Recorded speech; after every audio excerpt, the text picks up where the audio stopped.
uramutse kuri umenye yuko uri upfuye umunsi wakora iki? Yahise ashidukira hejuru atangira kureba mu nzu ngo arebe umuntu umubwiye ayo magambo. Yakomeje kuzengurutsa amaso abona nta muntu uhari, ariko hashize umwanya yumva ukomanze ku muryango. Yari umubwirishije ubutumwa ibitabo w'umudivantiste w'umunsi wa karindwi. Se wa Alex yaje kwiga kuri uyu mugabo, yaje kumubona kandi yaje kumukubangira inshuro nyinshi mbere yuko afatwa n'agatotsi.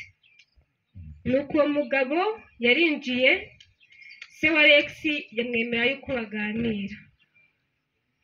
Yakomeje amuganiriza kuri Bibiliya, nuko se wa Alex yumva aratuje aranyuze. Amaze kunyurwa nawe agira umwete wo kujya gusoma Bibiliya. Asomye Bibiliya yumva ibibazo bije mu mutwe we, ibibazo byari bibiri. Nubwo hano handitse ko ari bitatu ariko nyina abonyemo ari bibiri. Yaribajije se ni kubera iki dusenga ibishushanyo, kuko se wa Alex we yari umukatolike. Icya kabiri ni kubera iki dusenga ku cyumweru. Se abyihereranye yahise yihutira agenda yibwira padiri. Nuko ageze kuri padiri, padiri yumva arababaye, mu mutima avuga ngo niyo mpamvu tutahabizera Bibiliya. Padiri ntabwo yasubije neza se wa Alex kuko yaramurakariye. Se wa Alex rero afata umwanzuro, afata umugore we n'abana be babiri bari hagati y'imyaka 16 n'10, arabatwara sibongera gusengera mu bakatolike, ariko abajyana gusengera ahandi basenga ku cyumweru. Igihe cyarageze amavuna y'abadivantiste umunsi wa karindwi, nuko arayitabira. Amaze kuyitabira yegera umubwiriza w'ubutumwa amubaza bya bibazo. Mbese kuki abantu basenga ibishushanyo, kuki dusenga ku cyumweru?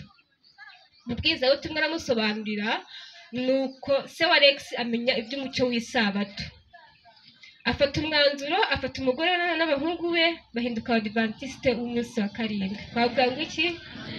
Imana ihimbazwe.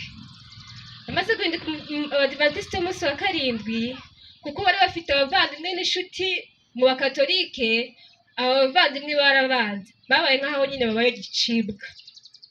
Kandi na se wa Alex yari afite akazi kamusaba gukora ku isabato, nakora akareka. Ubuzima bwatangiye bubagora, ariko Imana yabanye nabo. Bafata umwanya, batekereza icyo bakora, nuko Imana irabagenderera. Bafata umwanzuro wo gukura Alex bamukura mu kigo cya leta bamujyana mu ishuri ry'abadivantiste umunsi wa karindwi. Alex nawe ageze muri icyo kigo akigamo imyaka 6, nawe arabatizwa yiyegurira Imana. Nuko igihe kigeze Alex akomeza gukora umurimo mu itorero ry'abadivantiste umunsi wa karindwi.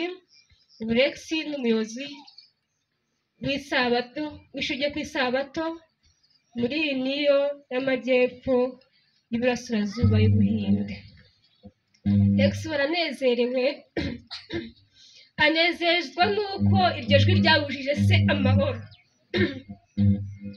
Kuko kubuzwa amahoro kwa se we byatumye agera ku rwego rwo kwakira umucyo w'ukuri maze yiyegurira Imana.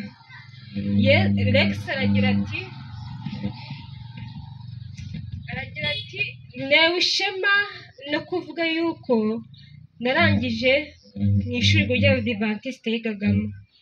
Iryo shuri ryanyigishije ukuri, kandi uyu munsi ndi umugaragu w'Imana. Amen.